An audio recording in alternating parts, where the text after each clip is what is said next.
India's most preferred retirement community, Ananya's Nana Nani Homes, Coimbatore. To book, log on to nanananihomes.in or call 9043740000.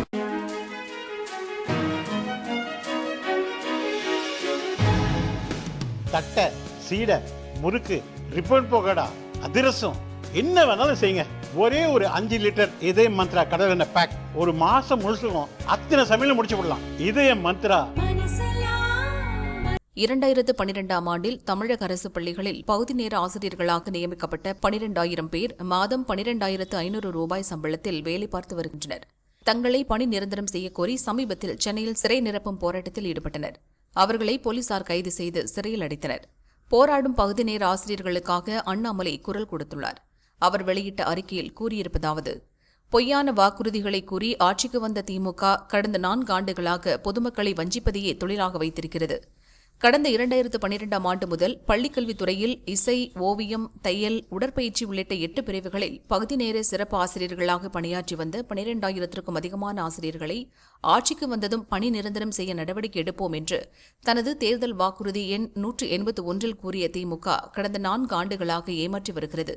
ஒவ்வொரு முறை ஆசிரியர்கள் கோரிக்கை வைக்கும் போதும் பொய்யான நம்பிக்கை கொடுத்து ஏமாற்றி வருகிறது திமுக அரசு. ஜனநாயகத்தின் மீதுள்ள நம்பிக்கையால் ஒவ்வொரு முறையும் ஆசிரிய பெருமக்கள் தங்கள் போராட்டத்தை கைவிட்டு பணிக்கு திரும்பும் போதும் அவர்கள் கோரிக்கையை அத்தோடு மறந்து விளம்பர ஷூட்டிங்கில் நடிக்க சென்று விடுகிறார் பள்ளிக்கல்வித்துறை அமைச்சர் மகேஷ்.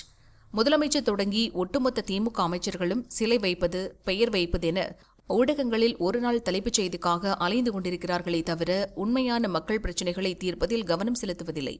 கடந்த 4 ஆண்டுகளாக அறவழியில் தங்கள் கோரிக்கைகளை வலியுறுத்தி போராடிக் கொண்டிருக்கும் பகுதி நேர ஆசிரிய பெருமக்களுக்கு திமுக அரசின் பதில் என்ன? வாக்களித்த மக்களை வஞ்சிப்பது திமுகவுக்கு புதிதல்ல என்றாலும் நாட்டின் எதிர்காலமான மாணவர்களை சிறந்தவர்களாக உருவாக்கும் அறப்பணியில் ஈடுபட்டிருக்கும் ஆசிரியர்களை இப்படி தங்கள் உரிமைகளுக்காக போராடும் அவல நிலையில் வைத்திருப்பது கடும் கண்டனத்துக்கு உரியது. உடனடியாக பகுதி நேர ஆசிரியர்களுடன் பேச்சுவார்த்தை நடத்தி அவர்களின் நியாயமான கோரிக்கைகளை பரிசீலித்து நிறைவேற்ற திமுக அரசு முன்வர வேண்டுமென அண்ணாமலை கூறியுள்ளார். பகுதி நேர ஆசிரியர்கள் விவகாரத்தில் திமுகவை அண்ணாமலை கடுமையாக குற்றம் சாட்டியிருக்கும் நிலையில் அது பற்றி பள்ளிக் கல்வி அமைச்சர் மகேஷ் கூறியதாவது: பகுதி நேர ஆசிரியர்கள் தொடர்ந்து ஒரு 7-8 நாட்களாக தொடர்ந்து போராட்டம் பண்ணாங்க. அது சார்ந்து என்னுடைய அதிகாரிகளை அவங்க சந்தித்து அவங்க சில கோரிக்கைகள்லாம் வைத்திருக்கிறார்கள். கண்டிப்பாக மாண்பு தமிழ்நாட்டு முதலமைச்சர் அலுவலகம் சிறந்த முறையை பரிசீலித்து கண்டிப்பாக நல்ல செய்தியை கொடுக்கும் நம்பிக்கை.